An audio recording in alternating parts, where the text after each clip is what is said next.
And we're live, Madam Mayor. You're on mute. There you go. Good evening, everyone. I would like to call this special council meeting of the Town of Lincoln of October 25th, 2021 to order. My name is Sandra Easton, Mayor of the Town of Lincoln and Chair of today's special council meeting. We are meeting electronically through Zoom during this declared emergency period. Members of the public may observe the proceedings by accessing the live webcast at our YouTube channel. Niagara region is situated on treaty land.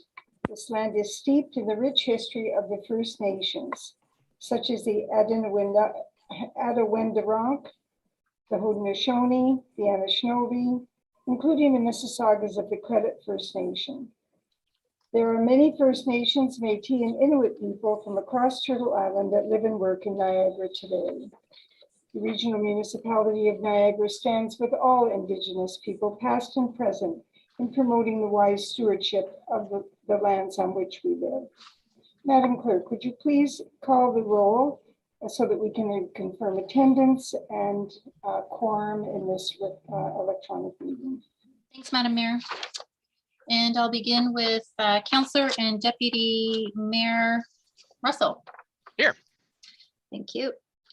And Councillor Regima. Here. Councillor Pachariva. Present. Councillor Brunet. Here. Councillor McPherson. Here. Councillor Miklick. Here.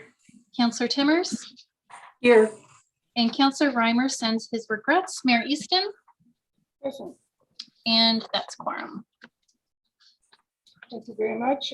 Councillors and members of the public, I would like to take a moment to welcome the staff we have joining us today electronically. Chief Administrative Officer Mike Kakopoulos, Director of Finance Administration and Innovation Lawrence Wagner, Director of Special Projects Kathleen Dale, Director of Community Services Shannon McKay, Fire Chief Greg Hudson, Director of Economic Development and Communications Paul Giuliani, Director of Public Works Dave Graham, Administrative Support Deanna Phillips, IT staff are in attendance, and moderating and clerking the meeting today, we have our Director of Legislative Services and Town Clerk Julie Kirpelos. Also joining us this evening, Regional Councillor Foster from the Niagara Region, and Michael Gauthier, Executive Director of the Canadian Garden Council. As this is a virtual meeting, I will ask that we follow some procedures. Should there be a connection or service disruption to the chair, or if quorum is lost, the chair and or clerk will call a 10-minute recess to reconnect and to regain quorum. If quorum is lost, the meeting will be adjourned. If connection is lost from the chair, deputy mayor or the vice chair will resume the meeting. Once reconnection is achieved, the chair will assume in that role. Each member of council who wishes to speak, press the raise hand feature on your video call, and the clerk will track our speakers list today and then invite you to speak when I open it for comments or questions. Also, when I finish reading a motion and announcing the mover and seconder, the clerk will then call out the vote by reading each member of council's name out loud. Please remember to take yourselves off mute during this portion of the meeting so that you can confirm if you are in support or opposed. Also, when not speaking, please remember to put yourselves on mute. Do members have a declared interest? I see none, Madam Clerk. Do members have any announcements? Please remember you have a limit of 3 items. Councillor Regima. Thank you, Madam Mayor. From the Housing and Homelessness Community Partnership Advisory Committee, I wanted to provide an update. We had our first meeting in September, Madam Mayor, and all of the committee members met each other, and Madam Clerk led us through a well thought out and thorough orientation session, after which Manager of Special Projects Kathleen Dale outlined the key work to date of the Housing Task Force. And of course, that was the task force of council members and staff that was struck by yourself, Madam Mayor, that preceded this community advisory committee. Ms. Dale outlined the 2 reports that were brought to council from the Housing Task Force, one of which outlined our adopted housing targets. Our second committee meeting is coming up on November 9th, and we will meet in the near future to review the draft agenda. And further to something that's on the agenda tonight, I anticipate that one of the things that we'll discuss, at least under new business, is Councillor Russell and Mikulic's motion in tonight's agenda regarding vacation rental units and the proposal to put in place potential licensing and or zoning regulations. This is one of the many topics that we've discussed over time at the Housing Task Force, and that is how to balance the need to ensure a healthy supply of rental housing in the community with the need to support tourism by providing a healthy choice of tourism-related accommodations within our municipality. Thank you, Madam Mayor. Thank you very much, Councillor, and I'm glad that you're keeping us closely in tune with what's happening. I don't see any other hands. No, Madam Mayor. Thank you very much. We have a proclamation this evening, one proclamation. 2022 is recognized as the Year of the Garden, and we have joining with us Michael Gauthier, Executive Director of Canadian Garden Council. Hello, Michael, and welcome to the Lincoln Council this evening. Thank you. It's great to be here. Do you have anything that you would like to say before I read the proclamation? Well, I think, 2022 is the centennial of the ornamental horticultural sector. And we started planning this centennial year prior to COVID. And I think COVID has just demonstrated how important gardens and gardening can be for individuals and for communities. And so we're very happy that you are looking at proclaiming 2022 the Year of the Garden for the town of Lincoln. Very much appreciated, and we will work closely with you to make it a success. Thank you very much, Michael. Madam Clerk, could I clarify, as we haven't had a great number of proclamations, whether or not there is an opportunity for council members to ask questions of Michael? Absolutely. All right, councillors, I'm just going to open the floor in the event that you may have something to say or may wish to ask Michael any questions. Councillor Njima? Thank you, Madam Mayor. So I love gardening. I used to that's all I did for many years was all weekend I would garden, I would plan my gardens, and I would go out and buy different shrubs and different perennials. And one thing I didn't really get into was planting a whole lot of trees. I never really went down that road too much, but I know a lot about gardening and I love gardening. I haven't done enough of it recently. So if people in the community want to get involved, I see Madam Mayor has proposed June 18th be Gardening Day. How would somebody get involved in the community? How can they support this? What can they do? So there will be a number of opportunities. One is we're inviting Canadians to sign up their garden as a Year of the Garden celebration garden, and that there will be a public-facing website going live in December. The other one is we're inviting people to plant red in 2022 to show that Canadian garden pride. And there will also be, we are working with Canada's Garden Family, Ontario's Garden Family, with LO, and we will be inviting garden organizations to select a garden hero. And there are so many volunteers out there that put in so much time and passion. We want to acknowledge that, and so we are doing a number of promotions. One of them is Canadian Garden Heroes, and certainly National Garden Day on June the 18th is a great way. And, I would invite Lincoln, for instance, to recognize your garden heroes on that particular day.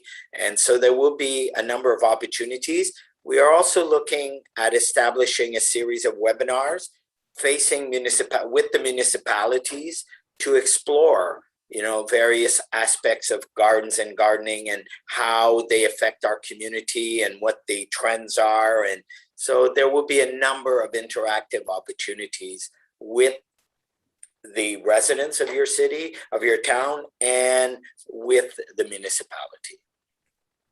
Okay, thank you. I know we have a great garden on the go in Rotary Park in the center of Beamsville. As you know, that was sponsored by the Fleming family, and the Fleming family so provided a lot of the funds, if not all. And it's in the works, and it is an interactive garden. I don't know if that's your definition of interactive garden, but it's certainly designed to be interactive, and it's also designed to be accessible. And I'm the council appointee on the Joint Accessibility Advisory Committee, and I know that's one thing that was kept in mind is certainly all of the senses that a garden help to or all of the kinds of sensory experiences that you can take advantage of when you're designing a garden. So I appreciate you being here. Thank you. No, definitely. And, the garden culture is changing, and it's, we need to embrace that. And the relationship with plants is changing. And we do have Canada's garden route. So maybe your garden could be position on Canada's garden route, so for your community to discover, but also for visitors. I heard you talking about tourism, that come to your city to discover your gardens. So there'll be all kinds of opportunities. Wonderful. Thank you. Thank you very much. I see Councillor Nicolak. Please go ahead, Councillor. Thank you, Madam Mayor. Through you to Mr. Gauthier, thank you for coming out. Just a question, when I read your report, when I read the information, it didn't say where you were from. Where are you right now? I'm located in Ottawa.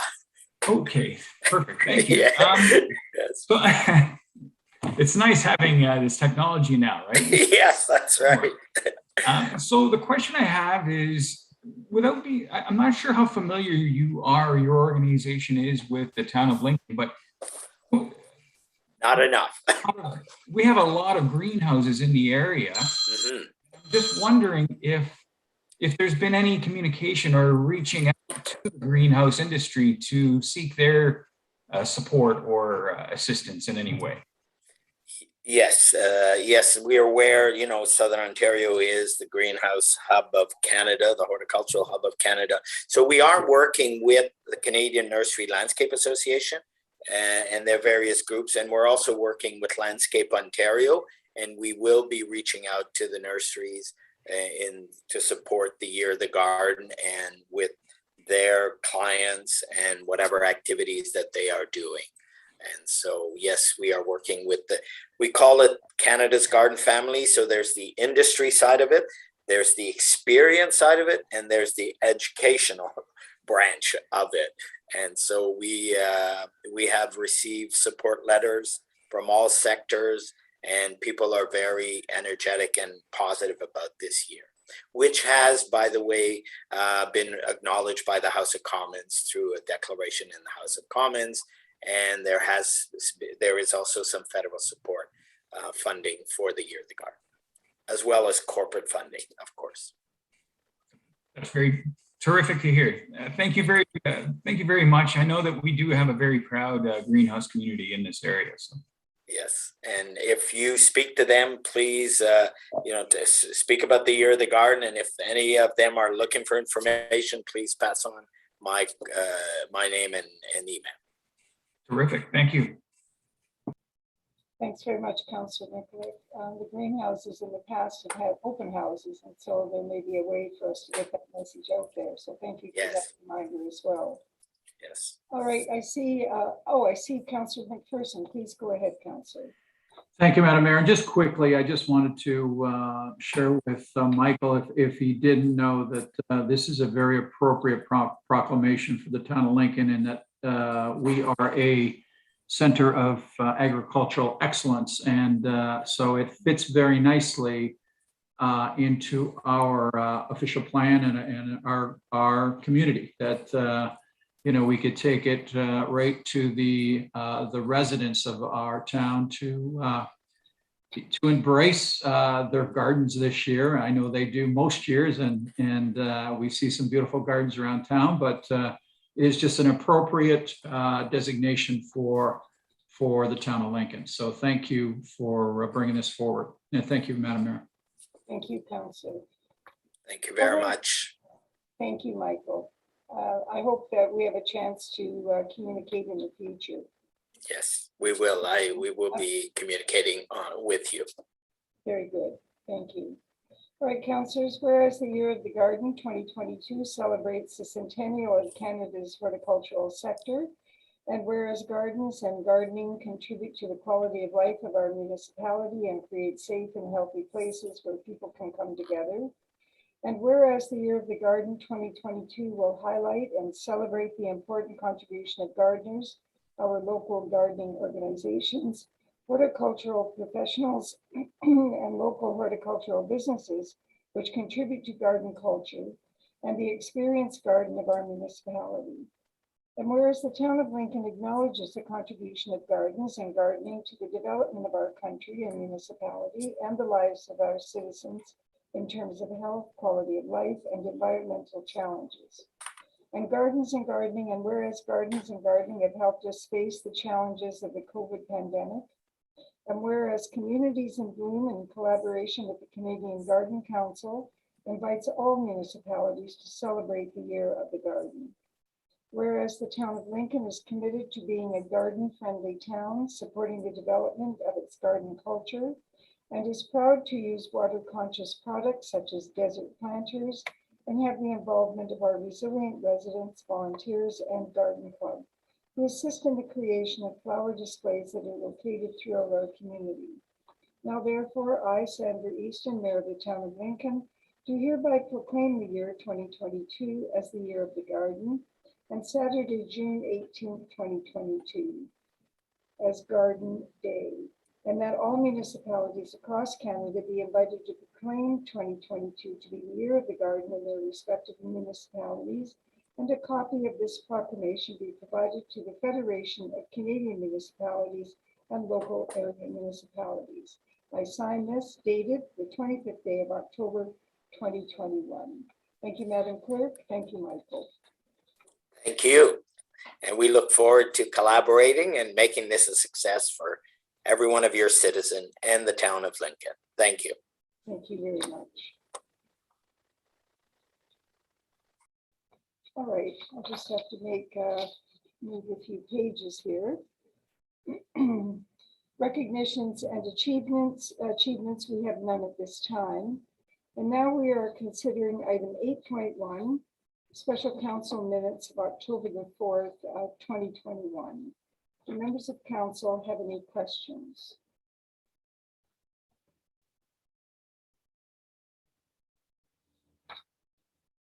All right, I have a motion moved by Councillor McPherson and seconded by Councillor Russell. The council approved the minutes of the following meetings of council. Special council minutes of October the 4th, 2021. Madam Clerk, would you please call the vote? Thanks, Madam Mayor. Councillor Brunei, Yes. Councillor McPherson, Yes. Councillor Miklick, Yes. Councillor Pachariva, Yes. Councillor Rajima, Yes. Councillor Russell, Yes. Councillor Timmers, Yes. Mayor Easton, and that carries. Thank you very much. Council, we have no presentations this evening and we have no delegations this evening. Under item 11, correspondence, there is an item that was requested by Councillor Timmers to discuss. Councillor Timmers, would you please go ahead? Yes, thank you, Mary Stan. It is item 11.1. Niagara Region request to review and amend section 128 rate of speed of the Highway Traffic Act. I would like council to endorse this motion that's been approved by Regional Council. I think it's very timely and very good step for our community as we grow and increase our population. And it would make our speeds consistent across the town if it were to be reviewed and approved. So thank you very much, Mary Stan. Thank you. Councillor Timmers, do you happen to have a seconder? I do. I have Councillor Brunei. Okay. All right. First, I'm going to ask if there's any questions. Do members have any questions on this matter? All right. I have a motion. We do have Councillor Rajima, Madam Mayor. Go ahead, Councillor. Thank you. I apologize. It took me a second to get my hand up. I have a question about, I don't know if anybody can answer this right now, but It's about the proposal to amend a section of the Highway Traffic Act. The proposal talks about making the 40-kilometer-an-hour limit consistent across the built-up area. And I looked within the Highway Traffic Act and looked at the definition of built-up area, and it's very confusing to me. So does anybody know exactly what that would mean within our municipality? All right, this same item came up at the region. Councillor Timmers, I'm going to just see if there was an understanding that you had. I think Mary and perhaps staff would want to jump in, or Councillor Foster, but my understanding would be where it is not posted, or where you see it posted, where you're entering a town limits, or where it says 50, it would then say 40. So it would be understood that it's no longer a 50, but a 40. And then within, I would imagine where it's posted, it would be changed to a 40. I don't know if that helps at all or if that's confusing, but that's how I understand it. Well, I think it's important for us to know what your understanding was, and I'm going to go to Mr. Graham. Director Graham, do you have additional information, and then I'll go to Deputy Mayor Russell. Sure, through you, Madam Mayor, to Councillor Timmers. So that would typically be in urban areas. That would probably be the best way to think about it. And you're right. So it would be, we wouldn't have to put signs up. It would be automatically 40 kilometers an hour in urban areas. Okay, a question of clarification, Madam Mayor. Yes. So urban area is the urban area within the official plan, the urban boundary?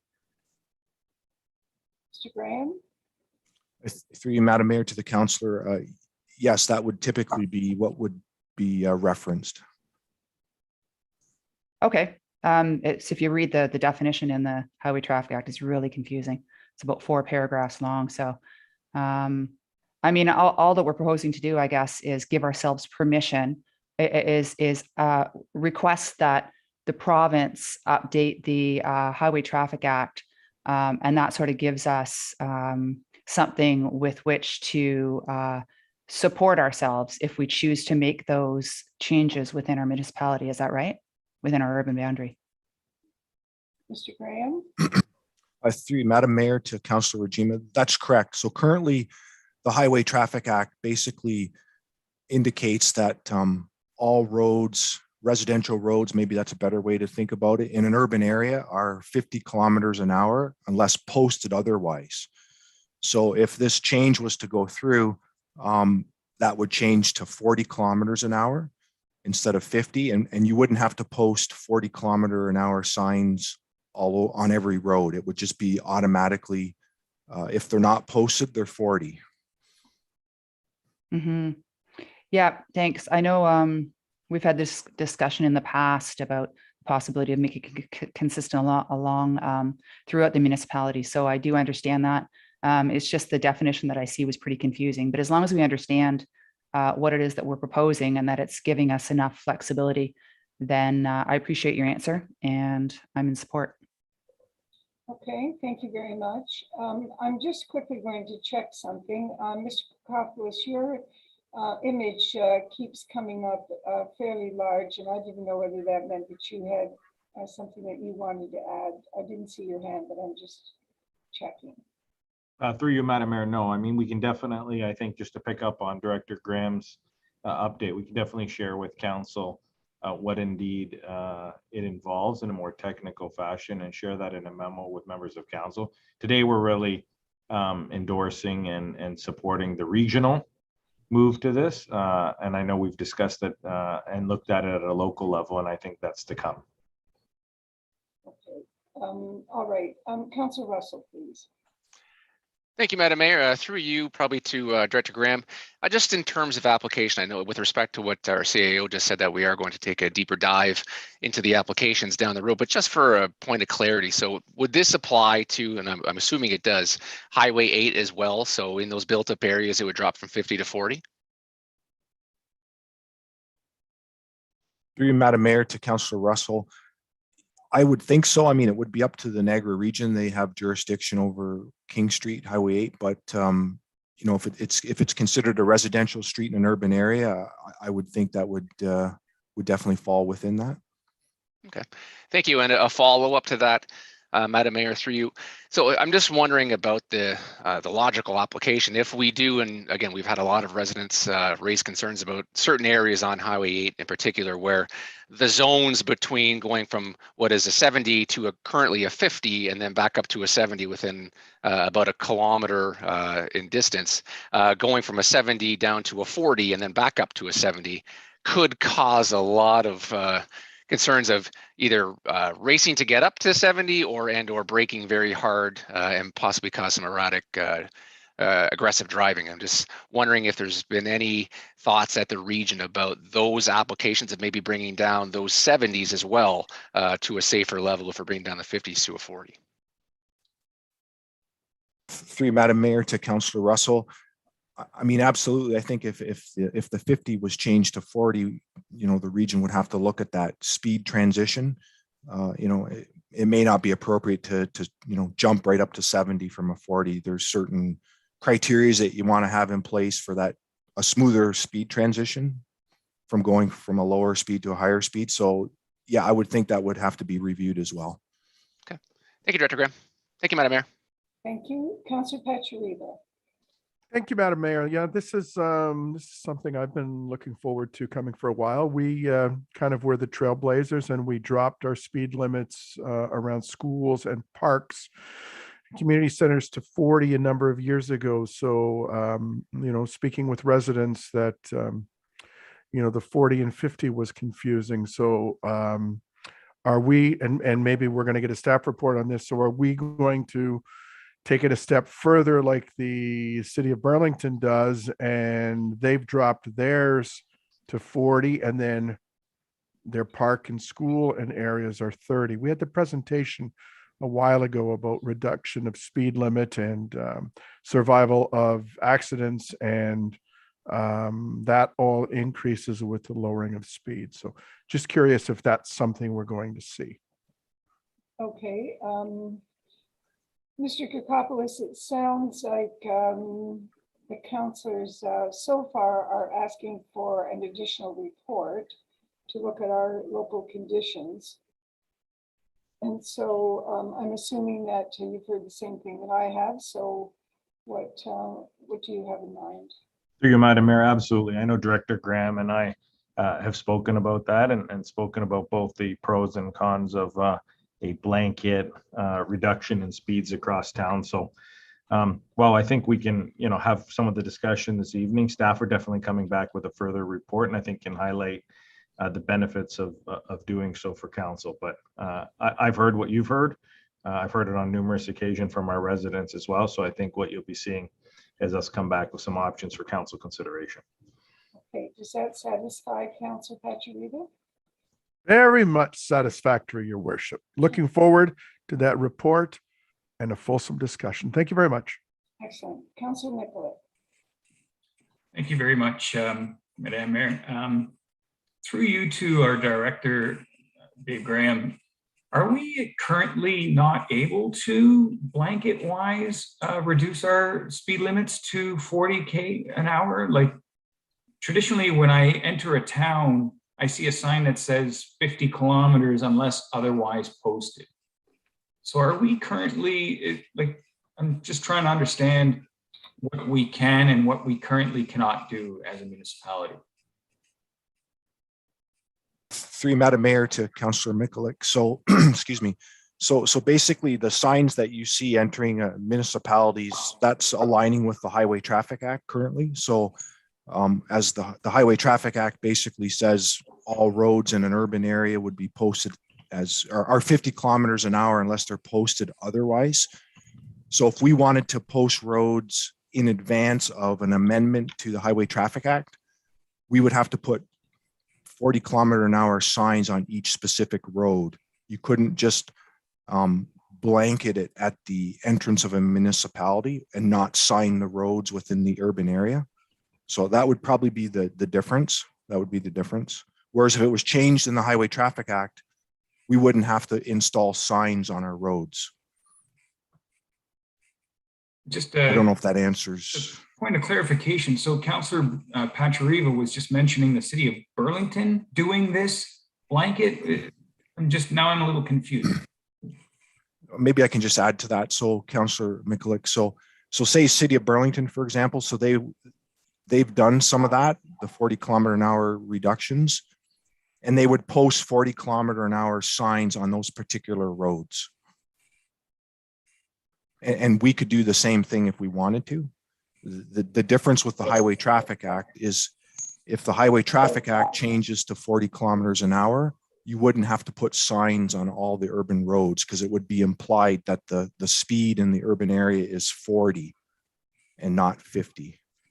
So it's really just putting up more signs if you do something in advance of the Highway Traffic Act being amended.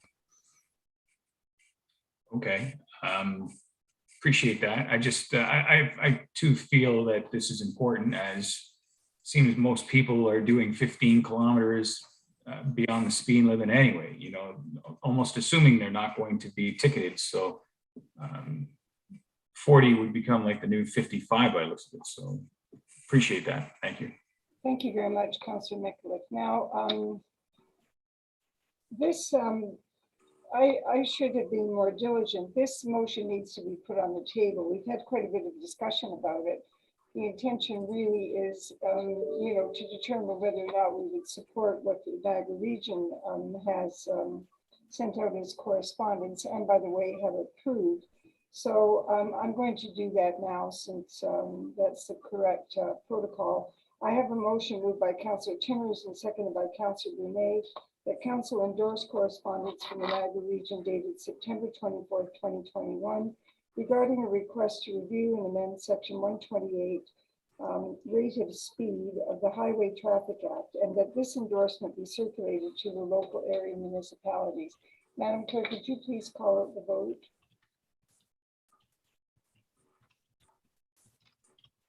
I was on mute there, sorry. Just want to clarify, I saw Councillor Timmer's hands up. Did you? No, okay, so I will go ahead and carry that vote out. Councillor Brunet. Yes. Councillor McPherson. Yes. Thank you. Councillor Mikulik. Yes. Councillor Pachariva. Yes. Councillor Rajima. Yes. Councillor Russell. Yes. Councillor Timmers. Yes. And Mayor Easton. Support. And that carries. Thank you. Thank you. And then just confirming, as per Council's direction to the CEO, that there will be a follow-up report that we can consider our own local conditions. Item number 12, motion to receive and file council information package. We do not have any items brought forward for consideration at this time. We move on to item 13, recommendations from standing committees. There are 3 sets of minutes for this evening, and we're now considering the following. Item 13.1, Committee of the Whole minutes of October the 6th, 2021. Item 13.2, Committee of the Whole budget minutes of October 13th, 2021. Item 13.3, Committee of the Whole minutes of October 18th, 2021. Councillor Brunet has advised that he would like to speak to item 13.3, a Committee of the Whole minutes of October 18th, 2021, and specifically item 9.1 within those minutes. Councillor Brunet, please go ahead. Yes, thank you, Madam Mayor. I have nothing specifically to do with, you know, the whole committee, the whole minutes of the entire evenings, but specifically, I wanted to touch base in my absence that evening, specifically with regards to 19.1. Within, there was a closed session camera a meeting, and specifically the motion CSI 2164 that came out of that in-camera discussion. I was a little disappointed after getting briefed by staff that this discussion occurred with both ward councillors not present, to be involved in the discussion. And so therefore I would like a recorded vote on that portion, Madam Mayor. Thank you. I'll remind you, Councillor, that there's nothing in our procedural bylaw that would dictate that there would be a reason for council to not carry out its normal business. We did it that evening with a full quorum in place. However, you're quite within your jurisdiction to request a recorded vote. So, Madam Clerk, on item 13.3, would you please carry out the vote? Thank you, Councillor. Thanks, Madam Mayor. And so this is moved by, let me just see here. This is moved by, this move is moved by Councillor Brunei, and I'm going to look to Councillor Timmers to second. Councillor Timmers? Thank you. Councillor Brunei? No. Councillor McPherson? Yes. Thank you. Councillor Miklick? Yes. Councillor Pachariva? No, Councillor Rajima? Yes. Councillor Russell? Yes. Councillor Timmers? No. Mayor Easton? For it. And that carries. Thank you. Thank you. And I have a motion to approve the remaining items 13.1 and 13.2. I have a motion moved by Councillor Rajima and seconded by Councillor Miklick. The council approved the following recommendations to standing committee. Item 13.1, committee of the whole minutes of October 6, 2021. Item 13.2, committee of the whole budget minutes of October 13, 2021. Are there any errors or omissions? There be none. Madam Clerk, would you please call out the vote? Councillor Brunei? Yes. Councillor McPherson? Yes. Councillor Miklick? Yes. And Councillor Pachariva? yes, Councillor Rajima? Yes. Councillor Russell? Yes. Councillor Timmers? Yes. Mayor Easton? For it. And I just want to clarify a procedural matter, Madam Mayor, because there was item 13.3, Committee of the Whole Minutes of October 18th, 2021, that council was also included in approving those minutes. The item that Councillor Brunei raised as a recorded vote was only specifically for the motion that he mentioned. I just want to clarify that, please. And this is item 9.1. This is item 13.3, Madam Mayor, Committee of the Whole Minutes of October 18th, 2021. Okay. My paper, I'm sorry, Madam Clerk, but my paper says specifically item 9.1 within those minutes. That was pertaining to Councillor Brunei's recorded vote. All right, and so you're suggesting that item 13.3 should have been included in the as well in the final vote. Did you want me to? Do you want? No, a raise of hands from all members of council that the minutes in its entirety is getting ratified right now. So a raise of hands, councillors. The item that Councillor Brunei was mentioning was previously to the recorded vote. So if we could all just raise our hands so that I can count that, please. And that carries. Thank you. Thank you very much, Madam Clerk. You're welcome. Thank you, Councillor. We move on then to item number 14, report of municipal officers. We're now considering item 14.1, the mayor's report. I have a very short report this evening. Ladies and gentlemen, thank you very much for those of you who are joining us. And I want to thank you all for contributing so faithfully over the last year and a half, to the point that we find ourselves right now with really a single digit status of positive COVID diagnoses in the town of Lincoln. We have certainly want to recognize the continuous and unwavering support of all our healthcare and frontline store employees, everyone who is out in the communities supporting our ability to continue on with our day-to-day lives. It has been very difficult for all of you.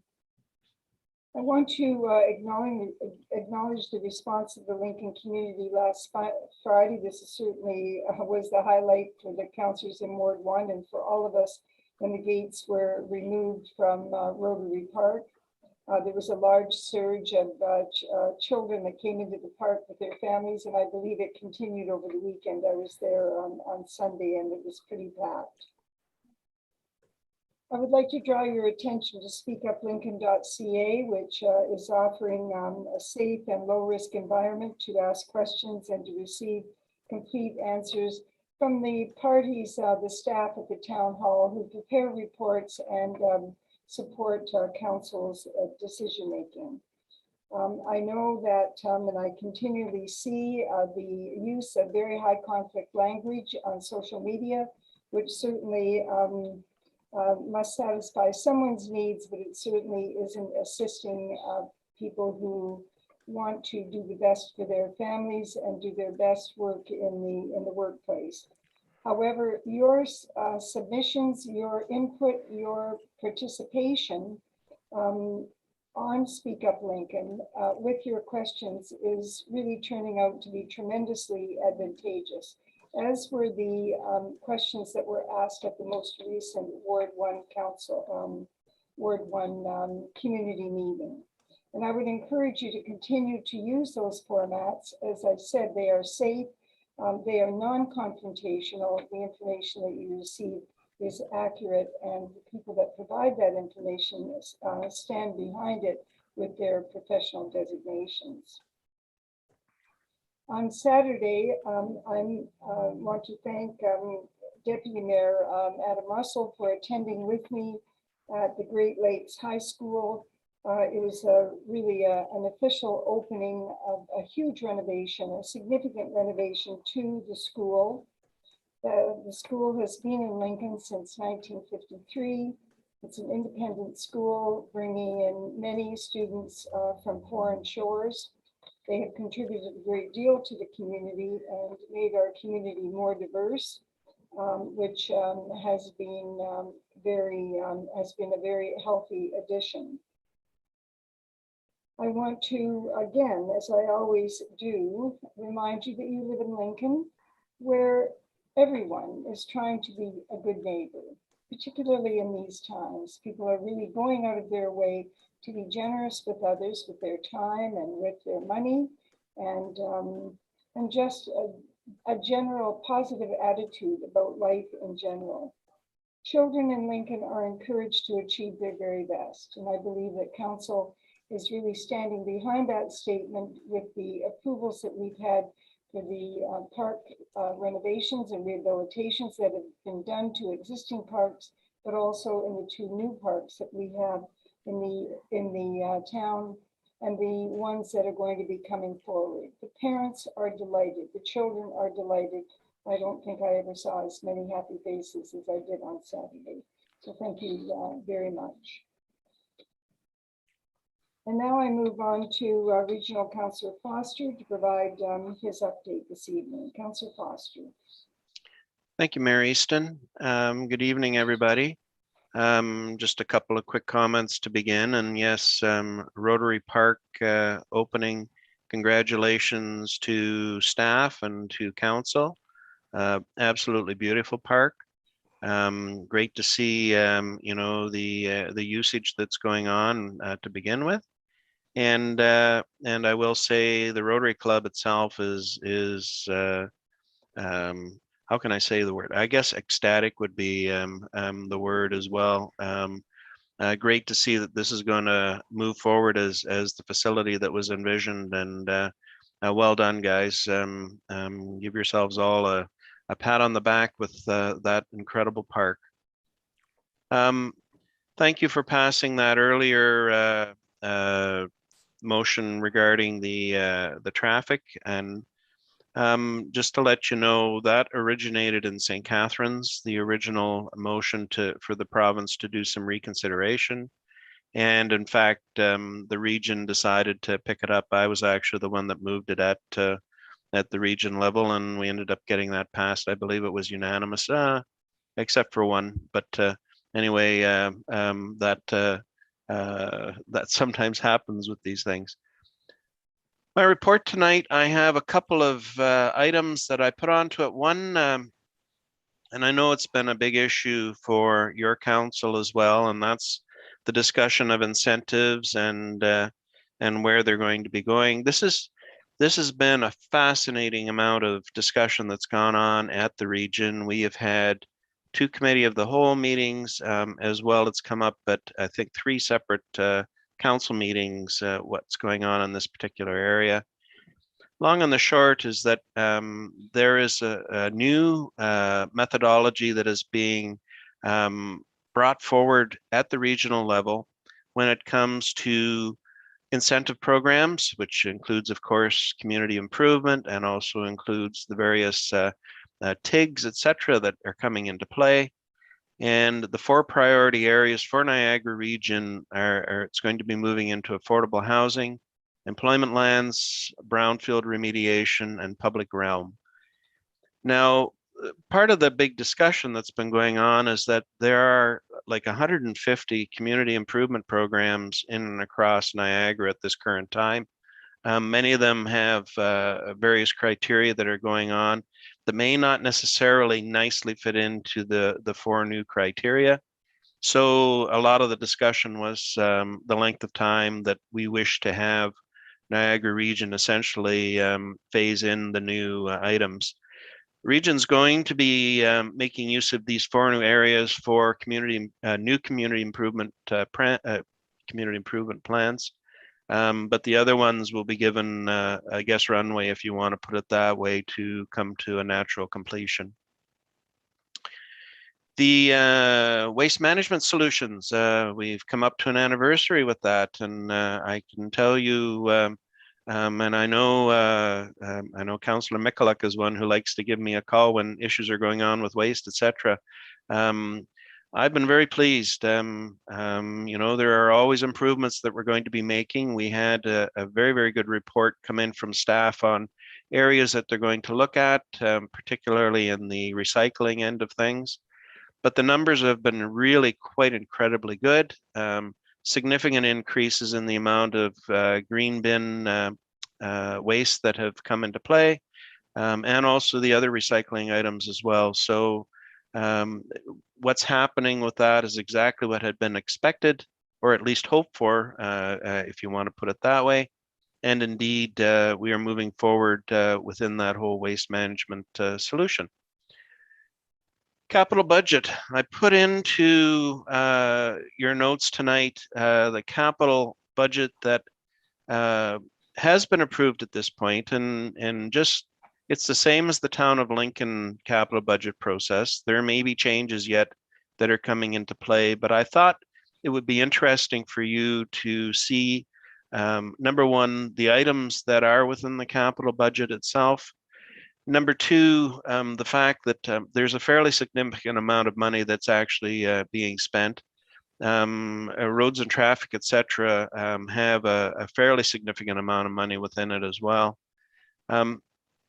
I also highlighted the one item, and I wanted to talk just briefly about it. That would be the Montrose Road work that's going on in Niagara Falls.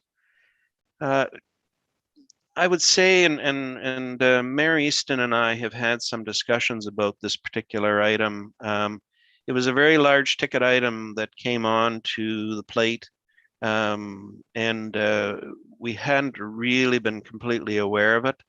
I believe some of our capital items in and around roads, et cetera, that have been delayed, that have been discussed earlier, I think some of that has come into play because of the Montrose Road. The plan that the region has is to build the some of the infrastructure in and around the new hospital that's going to be going into play in Niagara Falls. That being said, and I will tell you that both Mayor Easton and I have been in considerable discussions with staff at Niagara Region post the meeting where you had the transport group in, and there'll be more information coming to you over the course of the next month or so as we continue our discussions with senior staff. With that, I will complete my presentation. Thank you, Mayor Easton. Thank you very much. Council, any questions? I see Councillor Russell. Thank you, Madam Mayor. Through you to Regional Councillor Foster. Thanks for the presentation and the update today, Councillor. I'm just wondering, I read an article today in the Standard about the CIP programs that were being reviewed by the region, and it noted that there was a 2019 Kpmg audit report that came out that did a review of the existing programs. So I'm wondering if you could provide a link to that report to council members as we are undergoing a review ourselves, just for some background information. Sure, I will get that for you. In fact, I'll forward that on to your CAO if he doesn't have it already, but I'll make sure it gets into Mike's hands and he can distribute it to you guys. But just to let you know what the Kpmg report was doing, they were essentially out taking a look at the spending of money within, in particular, the discretionary money within Niagara region. The problem with the Kpmg report, and Mayor Easton and I and others have talked about this a fair bit at Niagara region, is it did not add any, if you want to put it, qualitative value into it. This came down to straight dollars and cents as to what is being spent in particular program areas, okay? And so the question that arises, and it's the problem that you guys have, and it's the problem that we have at the region as well, is that sometimes things don't exactly make sense from a financial point of view, but they're things that have to be done to move yourself forward within your realm. So in other words, this is an area of economic development that has been pretty important to Niagara region for the last 20 years. And it's certainly programs do need to be looked at a lot more clearly over the course of the next while, because, it's not an insignificant amount of money. But anyway, I will make sure that you guys get that report and again, or at least the parts that I can get to you, and we'll go from there. Thanks, Councillor. Thank you very much, Councillor Russell. I don't see any other hands. Interesting, Councillor Timmers, go ahead, please. Sorry, Mary Easton, I was a little slow getting my hand up. Thank you, Councillor Foster, for your report and joining us this evening. Just looking at the budget on project ID regarding the new escarpment crossing, I was just wondering if you could give us a little more detail on what that money is going to be used for. I see, doesn't really, I don't have any details. Is that for study or? Yeah. So through you, Mayor Easton. So the issue in and around the escarpment crossing is certainly environmental assessments and a wide variety of other pieces of the puzzle that are being worked on. And by the way, this is a multi-year project that's coming into play. And each year there's going to be a piece of the puzzle that's coming into play with this. So as you had said, there's $1 million that's being spent to go get some of the preliminary environmental assessment pieces put in place for this.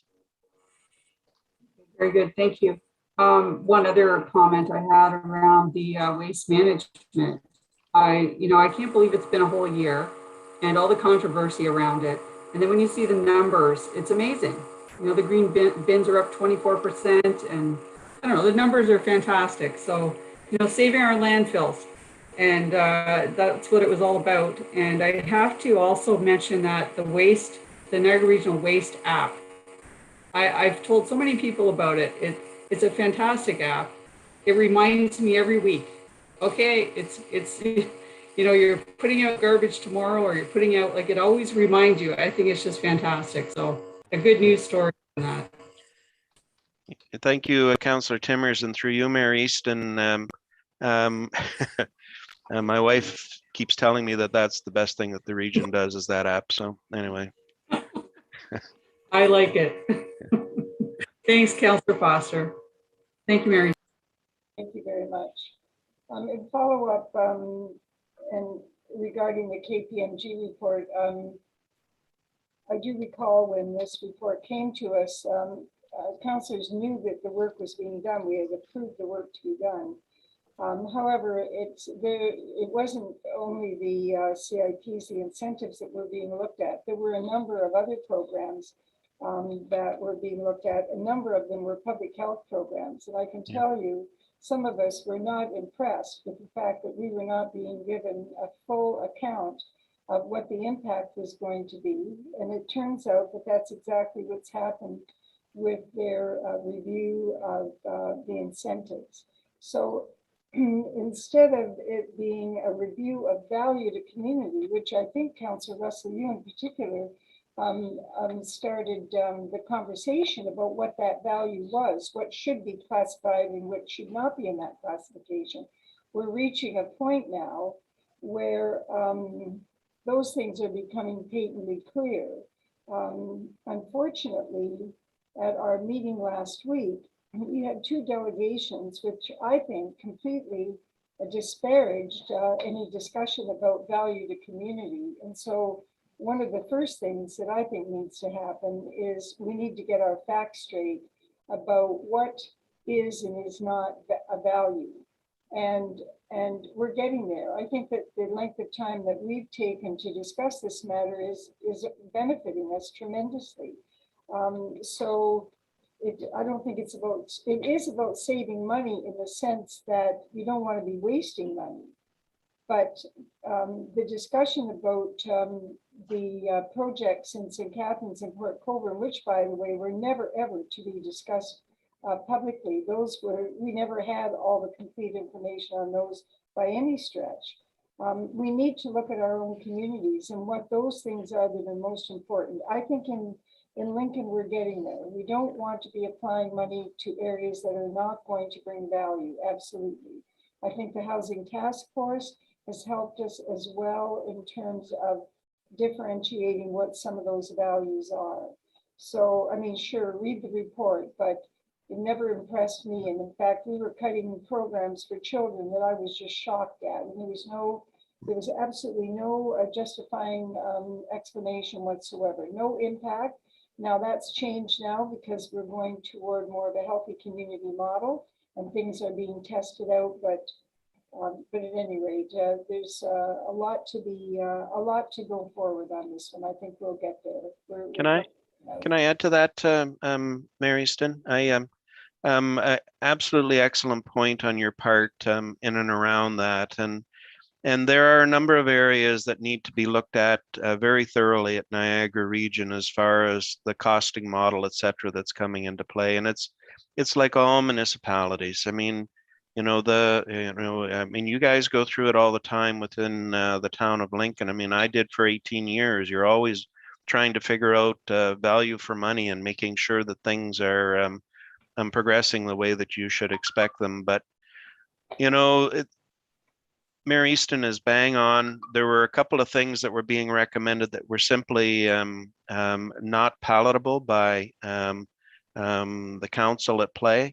And don't forget, some of this stuff originated from the previous council, and I'm over disparaging the previous council because everything that's going on is part and parcel of the legacy that I have now at Niagara Region. But I will say to you that they were looking at areas that they thought were appropriate, and this particular council simply is not interested. We're being very progressive in the area of homelessness. We're being very progressive in the area of mental health. We're being very progressive in a wide variety of programming areas that, something we could cut back on some of those costs, I suppose, if we wanted to. But the reality is that we're making the choices to go and spend in those areas. So thank you for your comments, Mary Easton.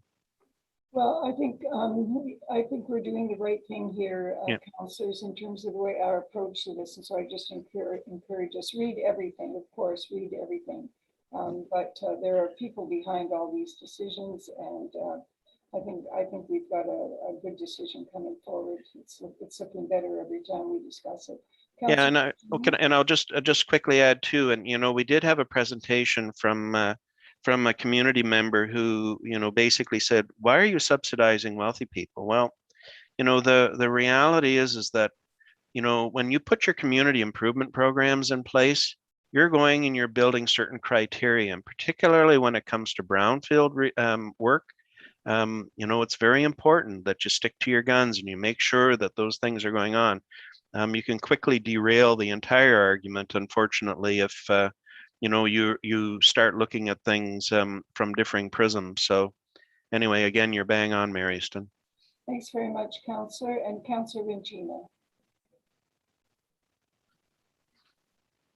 Thank you, Madam Mayor, and thank you, Councillor Foster. Thank you for the report telling us about the review of incentive programs at the region. It's not, there's a lot of information out there. It's not always easy to follow what's going on, but you know, you're all right that absolutely right that incentives that we would provide out there, particularly to the development community, is what I'm thinking of at the moment.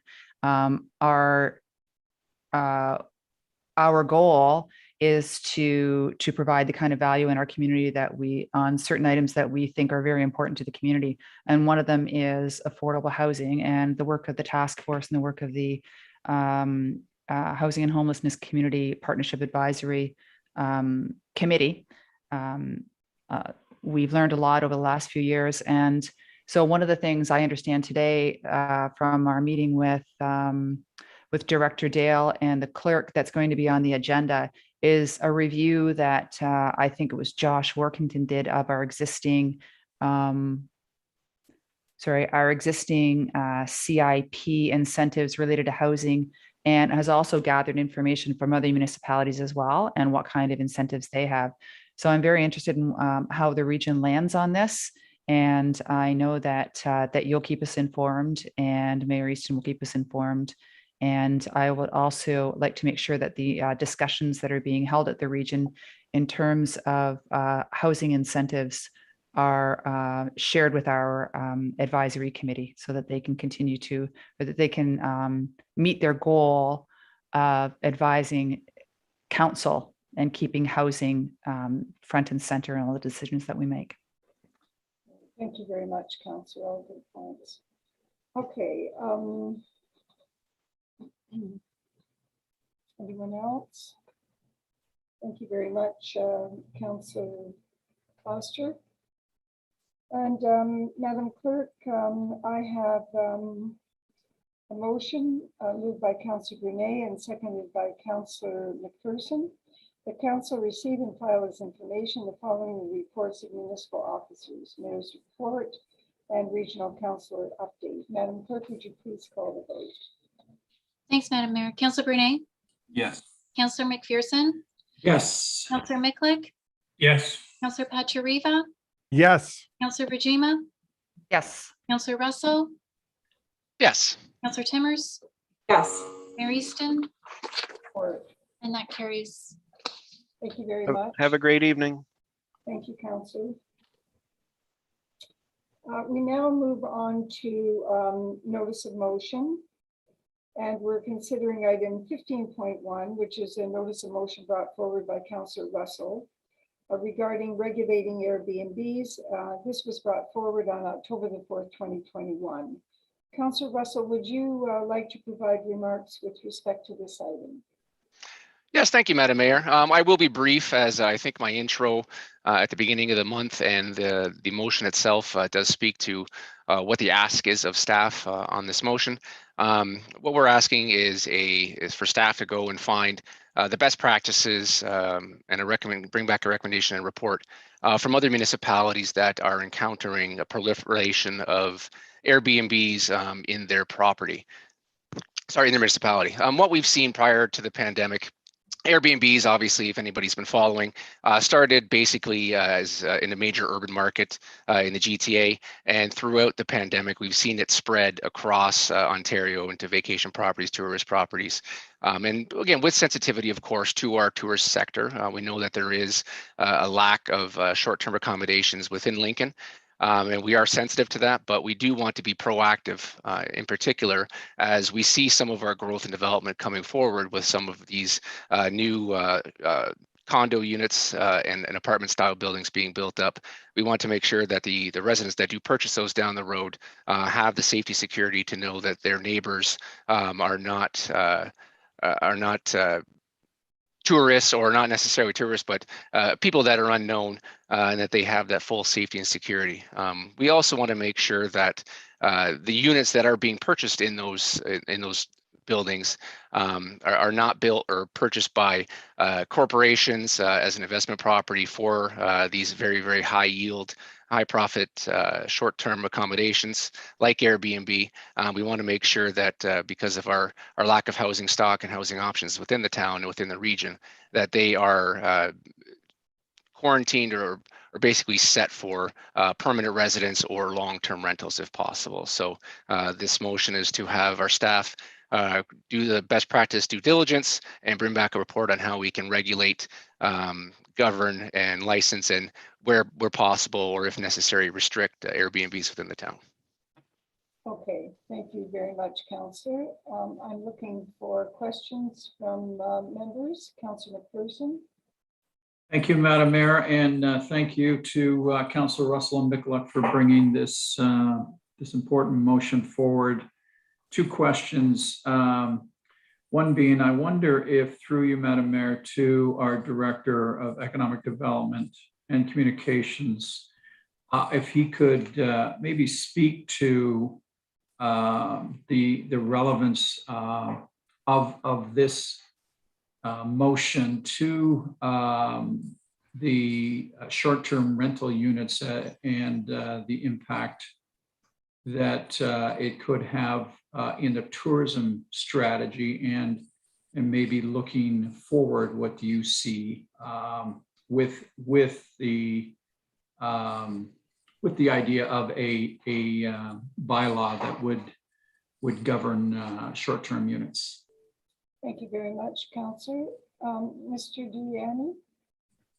Yes, thank you, Madam Mayor, and good evening, Council, and to the Councillor. Great question, and as the Councillor indicated, our economic development strategy and our tourism strategy definitely recognizes the lack of accommodation in our community to support our tourism sector. So very much recognize that there is a need for accommodations in our community, and short-term accommodations are probably better suited in certain parts of our community rather than others. So definitely looking forward to working with our planning department to see this through. Very supportive of regulating and licensing our short-term accommodations, especially when it comes to Airbnb, because in the future, if the municipality does decide to go after municipal accommodations tax, this would mean that all accommodations in our community would be subject to the levy, and thus supporting tourism marketing, destination awareness for our community. Very good, very good. Thank you, Mr. Director. And second question through you, Madam Mayor, is I don't see, maybe through to the CAO, the timing of bringing a report or a recommended bylaw back, or a recommended report back, in that we have things that are certainly in the planning process now, and I wonder what that timing would be in your estimation. Okay, thank you. Mr. CAO. Through you, Madam Mayor, to the Councillor. I know Director Bruder and Deanna and I briefly chatted about this earlier today. I suspect we'll have something back to Council relatively soon, doing a little bit of that environmental scan. So I'd suspect early in January or February. So definitely early in Q1 of the coming year, if not sooner. I know both Paul and Matt are already working on that. Thank you, Madam Mayor. Thanks very much, Councillor. And Councillor Mikulik. Thank you very much, Madam Mayor. Just not to repeat too much of what Councillor Russell mentioned, it is timely that this is occurring as we speak, or moving forward. Things that I hear in the community is like, this house just sold down the street and now it's become an Airbnb. It used to be a rental home and now it's not. So I feel as though we are losing long-term rentals to short-term rentals. And I just want to make sure that there's a balance that we have when doing so, when allowing that to happen. And currently the other concern that I don't know if we've talked about or if it's been mentioned, like at this time, these Airbnbs, we don't know who owns them. We don't know how many there are. we don't know if there's a wild party going on at an Airbnb. I don't know if we could contact the owner. Many of these companies are that purchase these homes to convert to Airbnbs. They're numbered corporations. We're contacting them when you most need to. Importantly, during some wild party or complaint lodged by a neighbor, we would have no way of knowing whether that home is even an Airbnb. So I think it's very important for us to get a handle on this sooner than later. Thank you. Thank you very much, Councillor Nicollet. Councillor Njima? Thank you, Madam Mayor. So I'm completely in support of looking at this. I think it's a great idea for the at least in part for what I mentioned earlier on, and that's the pressure that's put on the pressure that's put on the availability of rental units by short-term vacation. Sorry, I've got noise in my headphones. I don't know where it's coming from. The pressure that Airbnb units and vacation rental units may be putting on the supply for rental accommodations, like residential rental accommodations. My question, I think, would be for somebody in planning, and I don't see anybody here from planning, but my question is about whether our zoning bylaw currently contains any provisions that addresses vacation rental units. And I don't think it does, but I know that we're currently reviewing it, the zoning bylaw, and there'll be a public meeting coming soon with a draft of the zoning bylaw. So I guess my question is, does the new updated proposed zoning bylaw have anything in there regarding vacation of rental units, or is this something we have to sort of work backwards on to incorporate within that? Mr. Kirkopoulos, you have your hand up. Through you, Madam Mayor, to the councillor. Councillor, you're correct that our current zoning bylaw doesn't include anything on these sorts of rentals, and that moving forward, the approach I think we're looking at is probably working backwards as you describe it. I think there's a number of avenues we can look at, whether they include zoning, but also business licensing and some other approaches that we can take. So I don't want to presuppose a particular direction or particular recommendation until we go out. And I think, as Councillor Russell's motion highlights, look what others are doing and bring back council some options to consider. So I think the conversation is great. Obviously, I think council is highlighting some of both the concerns and opportunities with such a motion, but we will be coming back with more information. And I think at that time, just based on the level of interest I'm hearing this evening, we'll have a very robust and thorough conversation on that. Okay, thank you. Thank you. Thank you, Councillor Njima. Councillor Timmers? Thank you, Mary Stin. My question was along the same as Councillor Njima, wondering what we have in place and do we have anything? But our CAO answered that. I think my other, when I first saw this motion, I do believe it's needed. I did a quick search today to see what was in town through Airbnb app, and there's a handful. I think my question is around, we've got Airbnb and then we've got bed and breakfast. And do we have anything around bed and breakfast? Are they currently licensed? Because I honestly don't know that information. All right, Mr. Kirkopoulos, if we could include that as one of the questions that needs to be covered in the report. Does that satisfy you, Councillor Timmers? Yes. If I could, I think just some brief comments, Your Worship, and I know Director Deanne also deals with this when advising many, but there is a max unit count when we look at bed and breakfast of 6 that is highlighted within the regions and our own documentation. And so there are some requirements I think we often look at are the appropriate requirements.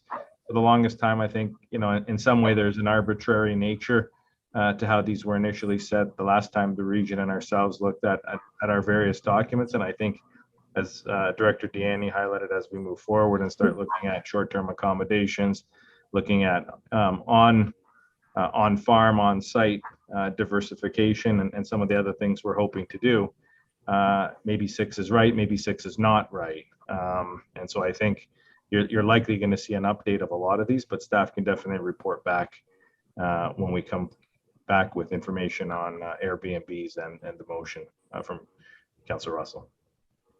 And Councillor. Okay, that's great. Thank you to our CAO for that.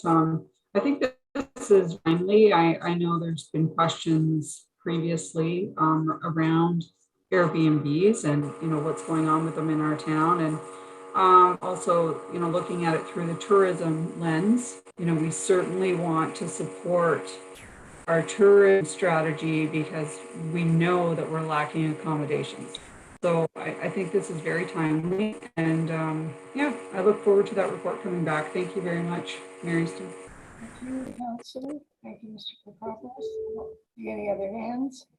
And I have a motion moved by Councillor Russell and seconded by Councillor Nicollet. Whereas the town of Lincoln strives to be a place to grow, a place to prosper, and a place to belong, and whereas there is a growing number of short-term rental accommodations within the municipality of the town of Lincoln, province of Ontario, and across Canada, such as Airbnbs, along with other online short-term rental supplier websites. Whereas there is an existing need for long-term housing that may be additionally impacted with the increase in the conversion of traditional accommodations being converted to short-term rental accommodations. And whereas there have been instances of large unauthorized gatherings, excessive noise complaints, concerns about neighborhood and resident safety, and alleged general mischief in many municipalities with some of these short-term rental accommodations. And whereas the town of Lincoln recognizes the need for short-term rental accommodations to support our tourism industry in appropriate locations within our community, our municipality. And whereas in order to ensure that any short-term rentals are compatible with surrounding land uses and are appropriately regulated, it is imperative that the town of Lincoln have in place the applicable zoning provisions as it relates to short-term rental accommodations and enforceable bylaws and standards.